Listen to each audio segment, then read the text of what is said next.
做咗8年智能家居銷售啊，有啲關於銷售上面嘅嘢可以分享俾大家，亦可以作為一個經驗俾到你哋，唔好再去踩坑。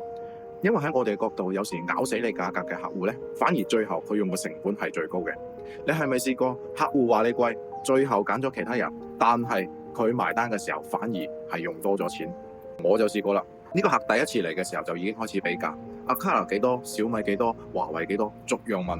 我上門咗3次，每次都重新落實方案，改咗又改，最後佢揀咗其他人嘅華為，比我哋嘅方案足足貴咗30%。點解？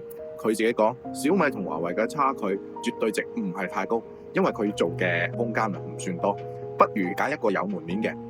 我聽完之後反而放心咗，因為呢類型嘅客啊，佢唔係真係在意價格，佢係用價格喺度測試緊你，測試緊你會唔會讓步，而且連方案都要上門3次，最後都唔確認嘅客，裝完之後嘅售後你估係點？我唔會覺得可惜㗎。係殺價嘅客戶就算成交，呢個唔係生意嘅開始，係服務問題嘅開始。寧願少一單都要啱嘅人。